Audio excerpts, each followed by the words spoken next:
દાહોદ જિલ્લાના જાલોદ નગરપાલિકાની ચૂંટણીમાં જાલોદ 130 વિધાનસભાના ધારાસભ્ય મહેશભાઈ ભુરિયાની અધ્યક્ષતામાં બેઠક યોજાઈ હતી, જેમાં ઉમેદવાર તેમજ કાર્યકર્તાઓને વિશેષ માર્ગદર્શન આપવા માટે ગુજરાત રાજ્ય ભાજપા ઉપાધ્યક્ષ ગોરધન ઝડફિયા તેમજ ગુજરાત મધ્ય ઝોનના સંયોજક શબ્દ શરણ તડવી ઉપસ્થિત રહ્યા હતા.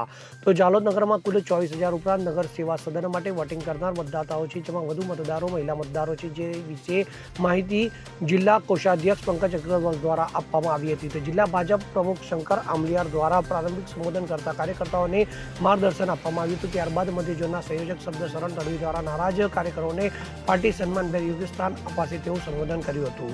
તો ધારાસભ્ય મહેશ ભુરિયાએ નગરપાલિકાની ચૂંટણીમાં ભાજપ 27 સીટ પર ચૂંટણી લડી રહેલી છે તેમજ પૂર્ણ બહુમતીથી ભાજપ જીતશે તેવો સંપૂર્ણ વિશ્વાસ વ્યક્ત કર્યો હતો અને ભાજપ પાર્ટી જ નગર સેવા સદનની ચૂંટણી જીતી નગરની સેવા કરશે તેવું પણ કહ્યું હતું. તો ગુજરાત રાજ્ય ઉપાધ્યક્ષ ગોરધન ઝડફિયાએ જણાવ્યું હતું કે નગરમાં દરેક ભાજપાના કાર્યકર્તાઓએ દરેક વોર્ડનો પ્રવાસ કરી બધી બેઠક જીતાડવાની છે. તો દરેક કાર્યકર્તાઓ સાથે મળી મધ્ય બોલાવી નગરપાલિકામાં વિજય હાંસલ કરવાનો છે. તો ભાજપના દરેક કાર્યકર્તાઓ પાસે પૂરતો અનુભવ છે, એટલે દરેક કાર્યકર્તાઓ પોતાના અનુભવનો ઉપયોગ કરી જવાબદારીપૂર્વક એક પરિવારની જેમ નિષ્ઠાપૂર્વક પોતાની ફરજ નિભાવવાની છે. તો ભાજપના દરેક યુવા કાર્યકર્તાઓએ સંગઠન સાથે જોડાઈ દેશના વિકાસમાં હરણફાળ ભરવાની હોવાનું તેમણે જણાવ્યું હતું. વિશેષમાં દરેક મહિલા કાર્યકર્તાઓ પણ પૂરા જુસ્સા સાથે ચૂંટણી પ્રચાર પ્રસારમાં જોડાય તેમ જણાવ્યું હતું. દરેક ઉમેદવારોએ નગરમાં કાર્યકર્તાઓ સાથે જઈ દરેક મતદારોના દરેક મતદારો સાથે સંપર્ક કરી દરેક સમસ્યા વિશે જાણકારી મેળવવી તેમજ તેના નિવારણ માટે યોગ્ય કાર્ય કરવું. ચૂંટણી સંદર્ભે દરેક વોર્ડ ફળિયામાં ભાજપના ઉમેદવારોના પોસ્ટર લગાવવા, વોર્ડ દીઠ ભાજપ કાર્યાલય ખોલવું, દિવસભર કરેલી ચૂંટણી કામગીરીની સમીક્ષા કરવી તેમજ ભાજપાના ઉમેદવારોને વ્યક્તિગત રીતે વોટની માંગણી નહીં પરંતુ ચારે ઉમેદવારો માટે પેનલની માંગણી કરવી. તો દરેક ઉમેદવારોએ ગ્રાઉન્ડ ફ્લોર ઉપર જઈ કામગીરીની નિયમિત સમીક્ષા કરવી. તો દરેક સમુદાયના લોકો સાથે વ્યક્તિગત મિટિંગો કરવી, નાની મિટિંગ, ગ્રુપ મિટિંગ, નગરના પ્રશ્નો, પરિવારના સભ્ય બની રોજે રોજ કાર્યકર્તાએ મિટિંગ કરી તેનું સમાધાન કરવું. તો કોઈ પણ કાર્યકર્તા વ્યક્તિગત ઈચ્છા પૂરી કરવા નહીં પરંતુ પાર્ટીના ઉમેદવારો માટે ચૂંટણી અંગે મહેનત કરવાની છે. પાર્ટીના સંગઠનના નિર્ણયને વિપરીત થઈ જેઓએ અપક્ષમાં ઉમેદવારી નોંધાઈ છે તે દરેક વખતે વ્યક્તિ પર ભાજપ પાર્ટી દ્વારા શિક્ષાત્મક પગલાં લેવાશે તેમ કહ્યું હતું. છેલ્લે જિલ્લા મહામંત્રી નરેન્દ્ર સ્વાણી દ્વારા આભાર વિધિ કરી આ સભા પૂર્ણ કરવામાં આવી હતી. આજે જાલોદ નગરપાલિકાની ચૂંટણી સંદર્ભે પ્રવાસ હતો. રાજ્યમાં 66 નગરપાલિકાની ચૂંટણી ચાલી રહી છે. અત્યારે એક મહાનગરપાલિકા અને બીજી તાલુકા જિલ્લા પંચાયતની પેટા ચૂંટણીઓ. અત્યાર સુધીનો જે પ્રચાર દરમિયાન અમારી પાસે જે ફીડબેક છે એમાં 215 બેઠકો ભારતીય જનતા પાર્ટીના આપણા ઉમેદવારો અમારા નિર્વિરોધ જીતેલા જાહેર થયા છે. અને જે રીતનું અત્યારનું વાતાવરણ દેખાય છે એ રીતે લાગે છે કે બધી જ નગરપાલિકાઓ ભારતીય જનતા પાર્ટી સંપૂર્ણપણે બહુમતીથી જીતશે.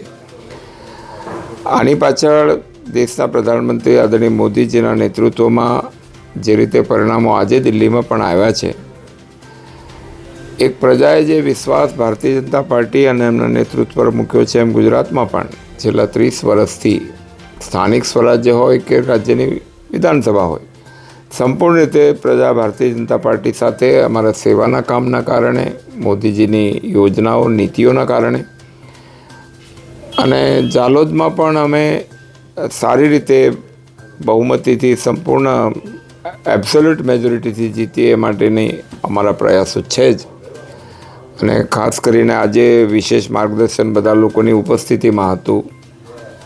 શબશરણભાઈ તડવી જે મધ્ય ઝોનની આ સામાન્ય ચૂંટણીઓ જોઈ રહ્યા છે, શંકરભાઈ આમલિયાર અમારા જિલ્લા અધ્યક્ષ અને મહેશભાઈ માનનીય સ્થાનિક ધારાસભ્યશ્રી, અને ખૂબ સારી રીતે આજે બધા સાથે મુલાકાત થઈ. ઉમેદવારોની, પાર્ટીના કાર્યકર્તા, જવાબદાર જેને સોંપી છે બધા લોકોની એક વ્યવસ્થાત્મક બેઠક હતી. અને હવે આવતા દિવસોમાં તો કોંગ્રેસનું તો અચ્યુતમ કેશવમ લગભગ તો પૂરું થયું છે. અને બાકીના જે જુઠ્ઠાણા ચલાવનારા લોકો હતા, જેમણે પુલંદા બનાવ્યા હતા, જેમણે સાદગી, ઈમાનદારી, આ બધાના પડદા ખુલી ગયા છે.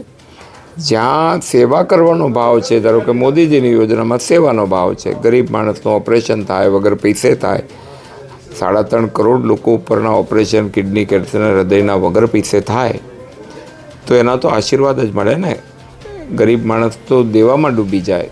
આ યોજનાના કારણે અથવા ગરીબ માણસ સુધી પહોંચવાની અમારી આદિવાસી સમાજની પણ જે યોજનાઓ છે, વનબંધુ યોજનાથી અમે શરૂ કરી હતી, ગુજરાત પેટર્નથી શરૂ કરી હતી અને એમાં નીચે સુધી ટ્રાઇબલ આખી સબ પ્લાનની ગ્રાન્ટની અલગ રીતે વ્યવસ્થા કરીને બેઠા કરવાનો જે પ્રયાસ થઈ રહ્યો છે, આવાસ આપવાનો પ્રયાસ થઈ રહ્યો છે, આ બધામાં પાર્ટીની નીતિ, નિયત અને નેતા આ પ્રજાને સમર્પિત છે. એટલે ઝાલોદ આપના બધાના સહયોગથી અમે જીતીશું અને એબ્સોલ્યુટ મેજોરિટીથી જીતીશું એવું લાગે છે.